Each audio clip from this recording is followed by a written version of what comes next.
This is the Horse Radio Network. This is episode 162 of the Dressage Radio Show on the Horse Radio Network. Please support our sponsors as they make this show possible. Equestrian Collections, Fleeceworks, and the New England Dressage Association. Find them all at dressageradio.com.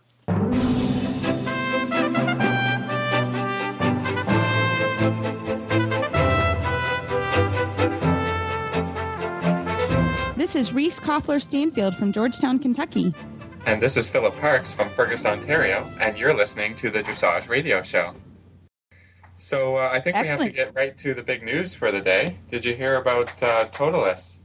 Well, I did. So tell us a little bit more about what the kind of breaking news. This just broke today.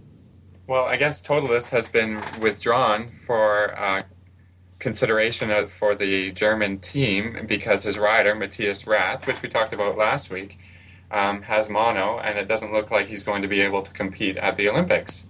Gosh, that's terrible. I think everybody was looking forward to seeing what he could do with them at the Olympics. That's a bummer for everybody. Yeah, I mean, from what you've heard, that the training of the horse has been going really well, and that he was going to be a big contender for at least an individual medal. So that's really disappointing that we're not going to be able to see him compete on the big stage. I know. That's a bummer. Well, I'm really sorry for him, and I hope he feels better. I've never personally had mono, but I know it's a really dangerous disease, actually. Well, it can take a really long time to get over, I think. So let's wish him luck with that and that he gets better really soon. I know, and that's tough. I mean, usually it's the horse getting sick, but we always have to remember there's two athletes in this ball game, and it's tough. So what else is in the news? Yeah, so this is going to be a great week. I think from now on, leading to the Olympics, there's going to be lots of great news going on. So this weekend, Aachen starts. So the World Equestrian Festival at Aachen begins, and the Olympic teams for Germany and Denmark will be decided this weekend. So that's going to be really a fun event. And you've got the German team going, top contenders for London, Helen Langenberger and Damon Hill. And he's a 12-year-old Westphalian stallion. You've got the 2012 German national champion. She's 26, Christina Spreer, and her 11-year-old Hanoverian Gelding Desperado, and Annabelle Balkenhol and Dabliano, her 12-year-old gelding. They're going to be going to Aachen. So I think it's going to be really fun to see kind of what happens with those guys. Well, it looks like this is going to be the German team that will go to London, barring anything strange happening. So it'll be exciting to see what kind of scores they're going to get in Aachen and kind of a preview for the Olympics. Also, there's a big show in Hartbury, England happening. You're going to see a lot of the top British competitors and also the Canadians. So I'm looking forward to seeing how they're going to do against the big British team. Yeah, no, I think that that's a great show, and I think it's really smart. The Canadian team, we know they're over in England, and we hope to hear from some of those guys soon. But we know they're there, and their horses are safe. So this is kind of just the beginning of that. So I think that's going to be interesting to see what happens with those with the whole weekend. I think next week we're going to have lots to talk about. Yeah, and there's another CI in Switzerland too. And they've got a lot of competitors from South America going there. There's lots of people also going to that show. So there's basically 3 huge CDIs happening in Europe this weekend. Well, we'll have to get the results from that and bring it onto the show. And maybe, like you said, we can get a Canadian rider to come on the show and do an interview with us. Hopefully. Yeah, that's the plan. So I think that'll be fun to see next week. So also the Spanish team was announced this week. I think that the big name here is the 19-year-old Morgan Barbazon riding a horse previously ridden by Ankie van Gruisman, Painted Black. I think we saw him at a lot of CDIs before with Ankie, and now this rider has taken over the ride on him and has been doing really exceptionally well. I know, and to see a 19-year-old, I have to be honest, at 19, I wasn't riding that well. So that's fun to see a 19-year-old kind of taking the stage a little bit. Yeah, it is. Also on the team is a seasoned veteran, Beatrice Ferrer-Salat. She'll be riding the 11-year-old Westphalian Gelding Delgado. This is a great combination, and like I said, as shown in Atlanta in 96, Sydney in 2000, Athens in 2004, and had won team bronze and individual silver in the 2002 World Equestrian Games. And she's an excellent rider. She's really fun to watch, and she's a very tall rider and elegant in the saddle. So I think she's going to be somebody to really watch. She's been to several Olympics and World Equestrian Games, so I think that'll be fun. Yeah, I think she's used to the pressure of the big stage, so that'll be nice to see. And the last rider for the Spanish team is Jan Manuel Munoz, and he'll be riding Fuego de Cardenas, a 14-year-old PRE stallion.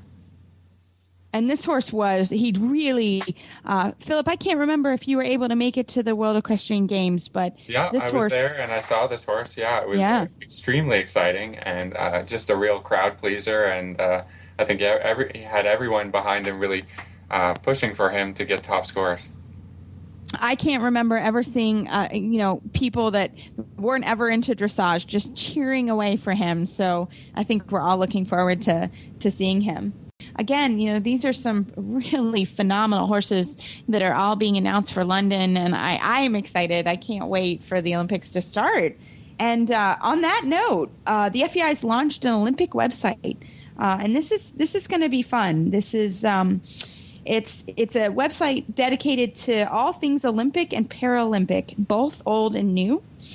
It's a celebration. Actually, this year, equestrian part of the games started in 1912. So this is a history, and you're going to hear all about people that have ridden before. And you can find this website at fei.org//Olympic. And this is going to be a wonderful website. I was able to kind of check it out this week and play around on it. And it's facts and anecdotes and all kinds of things to look about Olympic fever.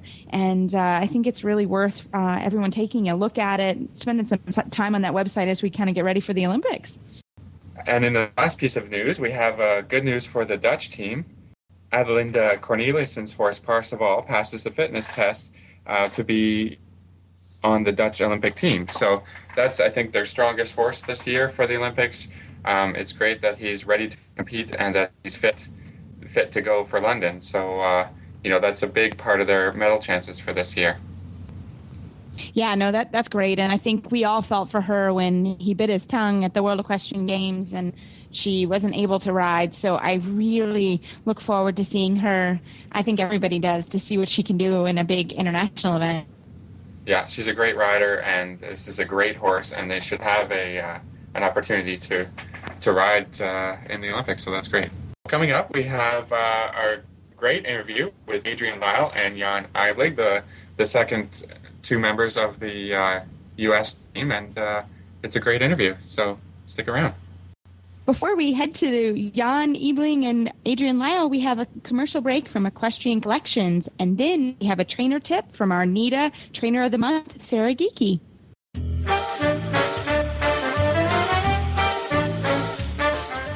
Hi, Glenn the Geek here, and I'm with Debbie from Equestrian Collections, and we're here this week to talk about chat. Yes, we are always so happy to hear from our customers, and we have a feature on our website called Live Chat. If you click on any product, you'll see an orange button that says Live Chat. Just click on that, and one of our friendly customer service reps will be at the end of the line, and you can chat. It's just like talking with your fingers back and forth to us. You can always call us, of course, at toll-free 877-872-4415. We're here from 9 to 5, Monday through Friday, Eastern Time. But if for some reason you're on your computer and you don't necessarily want to... Yes, at work. And you don't want to be talking on the phone, you can just live chat with us, and we'll be happy to help you there. We try and be here for our customers anytime and any way they want. You can also email us at customerservice@equestriancollections.com. We always respond to those within 24 hours of business days of getting those emails, and usually it's much quicker than that. So please come chat with us. Now, years ago when the live chat first came out for websites like this, not many people used it. Has it become more and more popular now? Yes, absolutely. And we talk to people all the time, and of course when it gets to be the holiday time, we're chatting and talking at the same time. Yep. Talking on the phone and talking with our fingers at the same time. So it is very convenient for our customers, and we always answer very quickly. If there's any problem, if you don't hear back from us immediately, then there's something wrong with the connection. So click out and click back in again, because we are there as long as it's 9 to 5 Eastern Time. And what's nice is you'll find a live chat button on any of the product pages just over there on the right. So just click. Yeah, we look forward to chatting with you soon. Thank you. That's EquestrianCollections.com.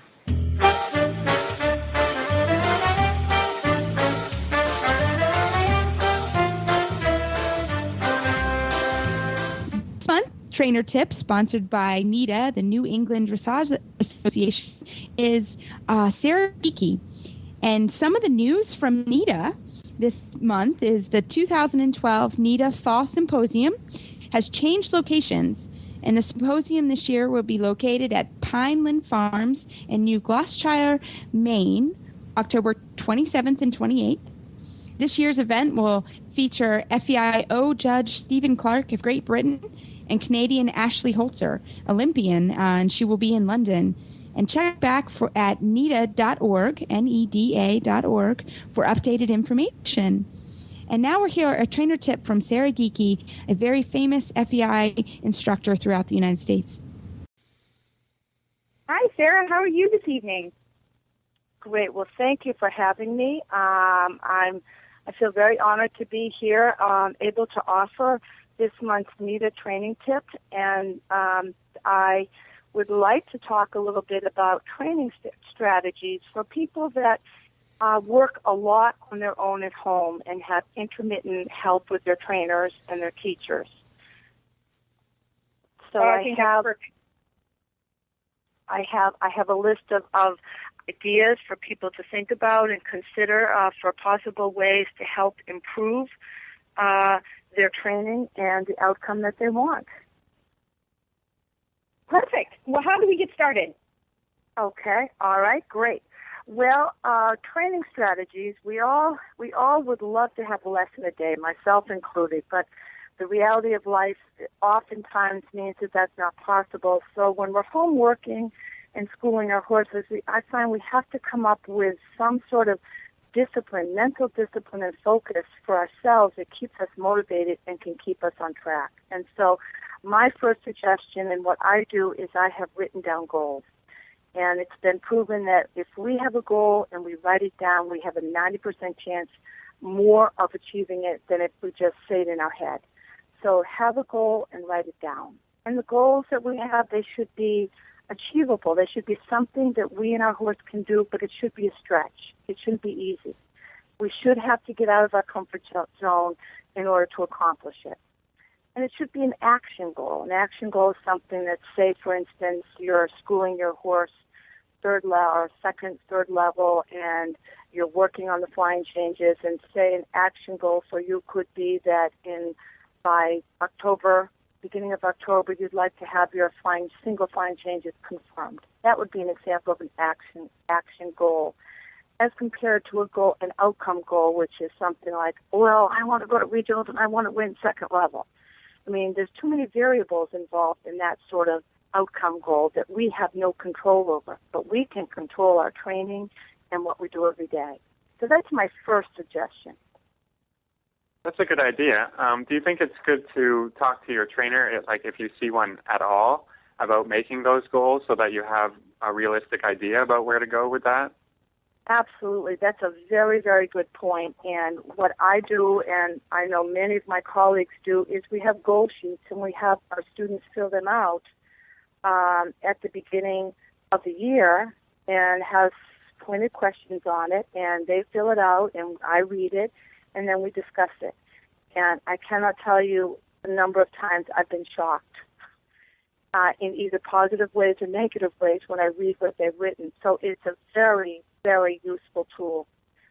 On that same note, there is another tool now available. There's several of these online journaling sites, one of which I work with, and I'm getting more involved in, is this Unbridled Rider. I know there's several others that are equally good, but the basic premise is people write journals online after their lesson, and it's a template that's already there, so it's easy to do. But then it's shared online between the instructor and the student, and it has the same benefit that it really makes sure that everything is clear. We can check that there's no miscommunication and that they're on the same page with us and the page we want them to be on. So it's a fabulous tool. And there are other very, very similar sites out there that are equally as fantastic. I don't know those so well. I didn't even, honestly, say I know that those existed. So that's a great tip. What's your next goal or tip for us? All right, my next suggestion is to find an instructor that's not only qualified, but one that fits with you and your horse. Because those of us that have trained horses to the FBI levels, we know that it has to be a match of the right rider with the right horse with the right trainer. And if one of those is off, it's not going to work. And top trainers in the world will say that it is 75% training. You can get the most fabulous horse in the world, but it's in the end, it's what you do with the training. So that's my second suggestion. It's find someone who's qualified, and you can Google everybody now, and you can find who's certified and not, and find who has the right education, but also that's the right one for you. So yeah, I try and tell people that a person who isn't right for you isn't necessarily a bad trainer. It's just everybody has their preferred way to learn and clicks with a certain person. And absolutely, and personalities are very important. I find that I work personally with myself with certain personalities. I work best with other personalities I don't work best with, and I think that's true with everybody. So that's a very important quality. Yeah. So what's the next tip? My next tip is for riders to start to practice what I call self-assessment. And this is something that requires being honest with yourself, for starters. And that's hard to do. But those riders that have goals and want to improve, whether it's horse show goals or whether it's just training goals or personal goals, you have to take a hardcore, honest look at yourself and your horse and be able to determine, where am I? What level am I really confidently at, and what level is my horse?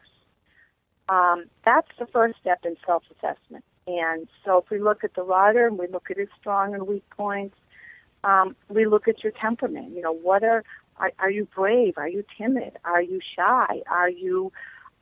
Do you freeze in stressful situations? Are you a positive rider? Are you a negative rider? All those kinds of things.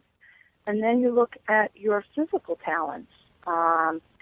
And what I like to encourage people to do is when they're assessing themselves as well as their horses, to use the training scale, the pyramid of training, as a guide, which we know starts with rhythm.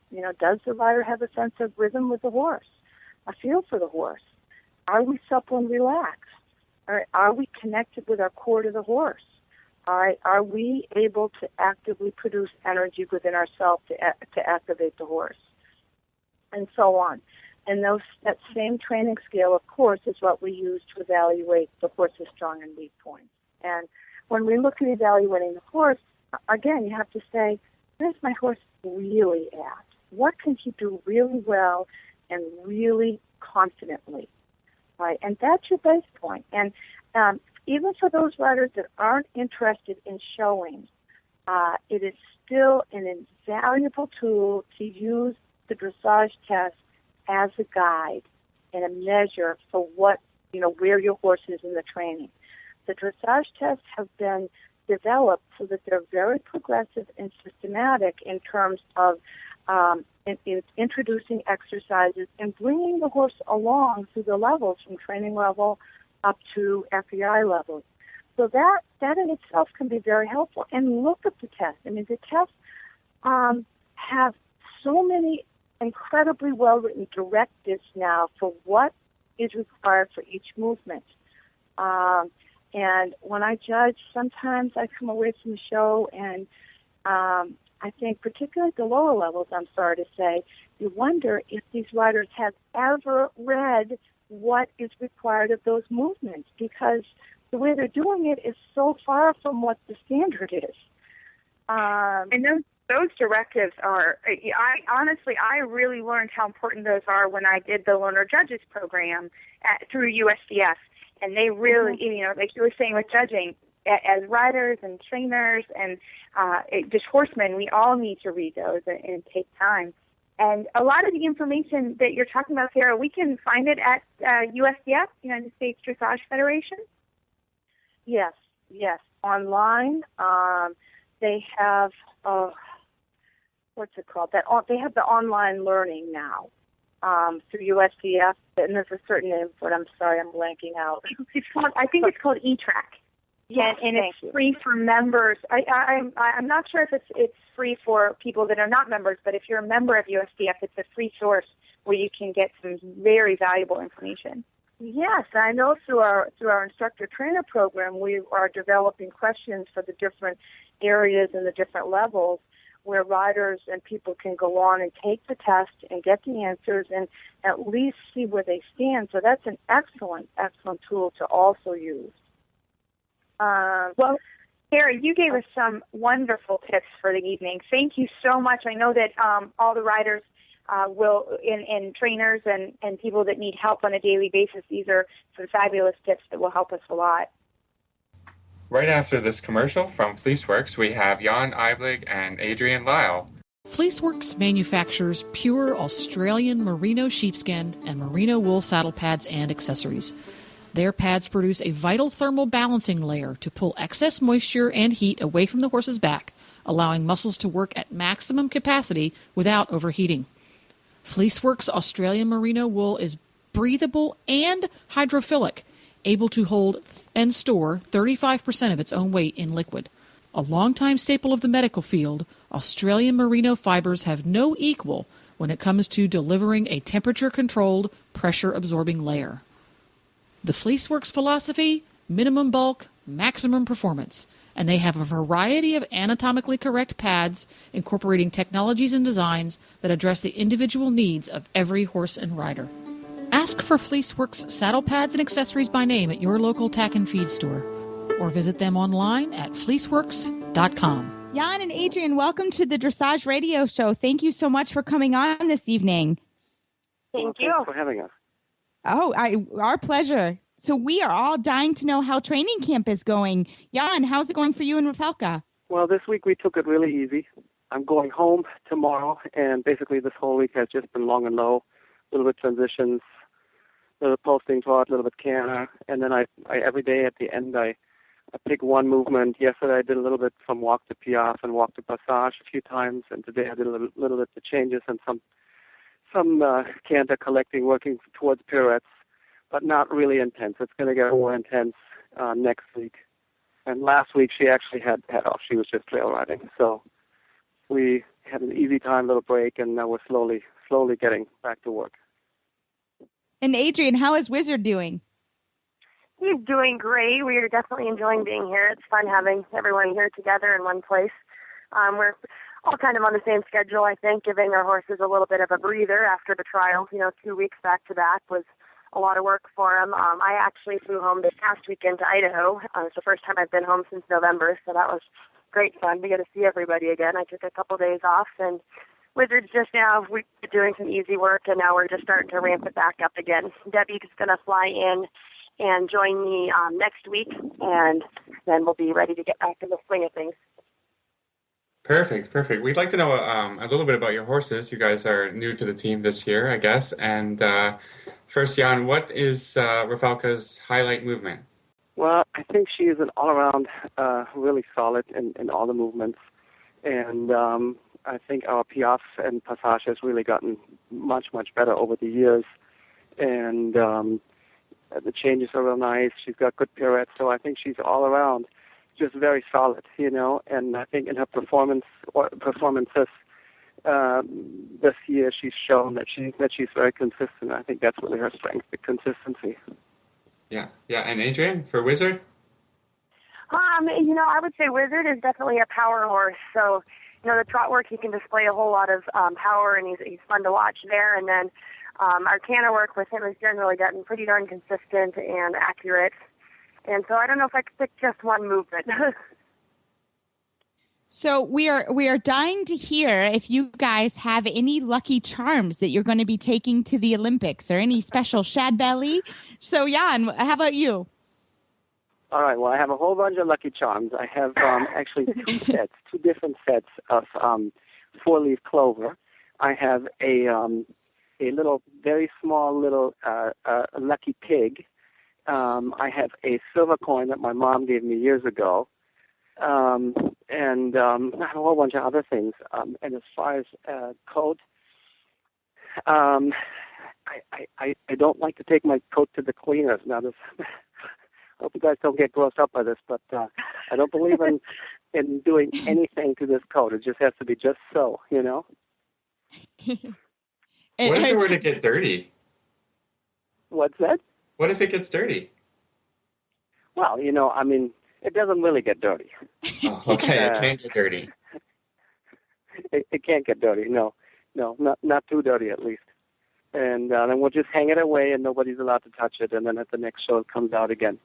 I always wonder why people don't want to stand so close to me. It must be the smell. I don't know. Yeah, I think that's possible. And Adrienne, any superstitions or lucky charms that you? I've got some good luck charms. Unlike y'all, no, I'm not good at staying clean. I actually just got a new shad belly that's machine washable, so I got to wash it all the time. Yeah. I've inherited some lucky charms from Debbie, though, over the years that I've been with her. She's been 7 years now. I've got a little stuffed elephant that his name's Cozy Coastfeld, that Klaus Balkenhol gave her at one of their first shows over there on the U.S. team, and he travels with me. And then I've also got a little good luck pig that Debbie got in Gothenburg and gave to me. And then one other little stuffed animal that I got when I took Wizard over there in 2010 for our first time showing over there. And other than that, Brentina was nice enough to give Wizard her snaffle bridle that he now wears for the jog. And I think some of her well-behaved manners are rubbing off on him, because for the first time ever at Gladstone, he actually behaved himself in the jog and didn't rear up and prance around and act foolish. So, Jan, I have to ask you, we had Jim Wolf on last week about the Colbert Report. So how do you like being the poster child of the sport of the summer? Well, we've certainly had a lot of media attention, I guess, due to the so close proximity of, our owners and Romney. And I think, it's wonderful that mainstream media has picked up on dressage, and we're getting so much press.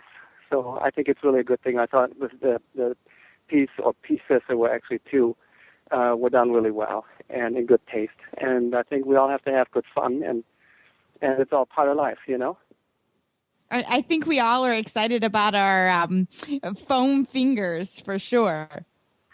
And we will bring those. In fact, I was just packing 3 of them, so to make sure that I have a few. Perfect. Are you guys going to be traveling with your families, or who are you bringing to London with you? Jan, maybe ask her. Well, my son will come with a few days after I arrive. He will come. We have family in England, so he can stay with them for a few days, and then he can stay with me for a little bit. And Amy is coming over, I think, a few days before opening ceremony. And so, yeah, we definitely want to, experience that together. And Adrienne, family?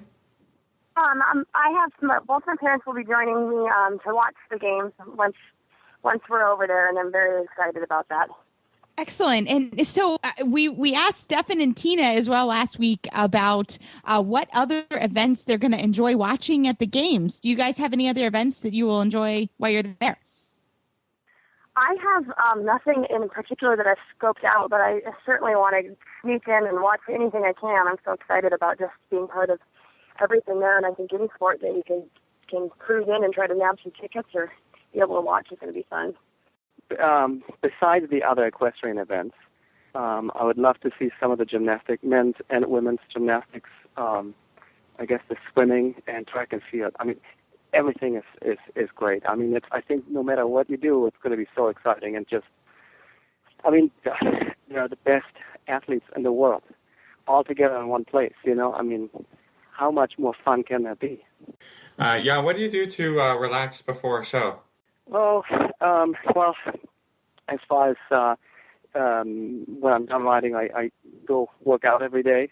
I don't know if that's all that relaxing though. And then I just do my normal thing. I mean, right now that I'm here on the East Coast, I've been teaching a little bit, not as heavy of a schedule as I have at home. So that in itself is rather relaxing for me.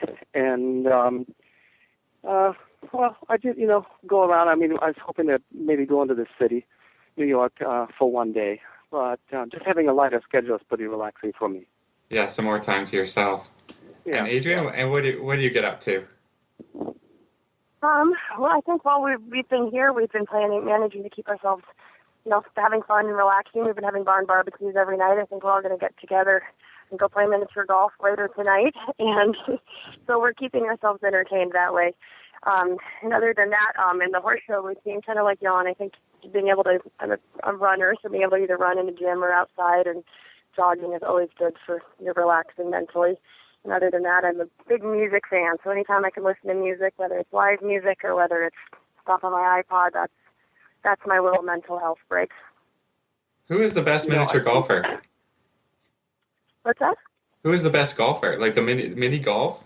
Who decided on that? We haven't. Well, that is yet to be seen. I'm sure it's not me, but I thought that was on the agenda for tonight. I'm not sure. Yes, we're going to have competitive. We're going to have an update on this mini golf tournament. Keep the scorecards around. Keep the scorecards. Yes, but I think our team is really, we're all getting along great, and I think all the grooms and the riders, everybody's having a great time. And it's really, I think we're a really fun group. We're doing stuff together. And, I think there's a real team spirit among us. And so I think that's really, really good. So what is the plan for your horses when you leave? When do you leave, and what's the plan when you get to England? Well, we're leaving. The horses fly out on the 9th, and they will arrive then the next day on the 10th. And they go into basically training camp, and that's going to be then a lot more intense than what we've been doing this week. And I believe on the 28th it is that we're moving into the venue. Yeah, I think the people will head down. The people will head down on the 27th, I believe, to walk in the opening ceremonies, and then the horses and the grooms will come down the following day. Jan, while you're in London, there's going to be a lot of press, obviously, because of Anne and Mitt Romney. Is there any limiting of the press while you're there, or are you just going to keep your exposure the way it is? Well, I'm going to compete. I'm not going to sort of do interviews and have like a sort of high profile media presence. My purpose of going is because I want to compete, and that doesn't mean that I'm not available. But the focus is the riding, not the media. No offense. Oh no, sure. Sure. Well, Adrienne and Jan, thank you so much for joining us, and we are going to be cheering you on with our foam fingers, and we for sure want an update on this mini golf situation. Oh, absolutely. Okay. Thanks for coming on, and we look forward to we'll be cheering you on. Yeah, good luck, guys. So I noticed Nita is having a symposium that includes Stephen Clark. I actually was at a clinic of his two weeks ago, on the weekend, and it was really excellent. They had a number of different riders, professionals, and he was really good in helping them improve their rides for the tests. Stephen Clark is to me one of those top judges. He always, I don't know if he does it for every rider. I like to think he just does it for me, but he winks when I come by when I'm in a big competition, and he just puts you at ease. And he always has such great comments when you're riding in front of him. And I've had some good tests, and I've had some bad tests in front of him. Yeah. And he's one of those men. He's just classy and so easy to work with. And I can imagine. He's super pleasant, and he brought through some people some guidance through some exercises that would help them in their movements, and just real classical training, good exercises, awesome help. And even just for the spectators, it was great to see that, because it was really easy and simple to understand where he was going and what he was doing, and really humorous, just funny, great guy, great clinic. So I hope that a lot of people take advantage if he's in your area, to go to that. No, agreed. I think he's just a class act, and one of those instructors and judges that really bring light to the sport. So, yeah, I think that would be really fun for everyone to attend that clinic. I would like to attend that clinic. I think it's always fun, when there are clinics in your area. I've heard kind of across the board that clinics are having trouble getting auditors, and it's always hard, and even doing this for a living. I know you feel the same way. But it's fun. It really is fun and worthwhile to go to a different clinician, even if you can make it for a couple lessons. Auditing, we had a clinic here not that long ago, and, it always helps just spark some ideas and kind of stuff. So I think auditing is really important. So, Philip, we had some great comments on Facebook this week from Rhonda, and she really is enjoying the Canadian content. So, everybody, please feel free to use our Facebook page. We love comments. And feel free to email me at reese@horseradionetwork.com. We're working on Philip's email, but feel free to use mine while we have it. And you can find our show notes and links to today's guests on our website at dressageradio.com. Like us on Facebook, just search for the Dressage Radio Show. You can follow us on Twitter at Horse Radio. And feel free to look up my website, which is maplecrestfarmky.com. And feel free to email me with anything, really, at reese@horseradionetwork.com. And you can check out my website, philipparksequestrian.com. And I'm going to get a email address really soon so that you can email me. And I'd like to thank our sponsors. That's Equestrian Collections and Fleeceworks. Well, thank you, Philip, for this week. Great fun. And I'd like to tell everybody, keep your head up and your shoulders back.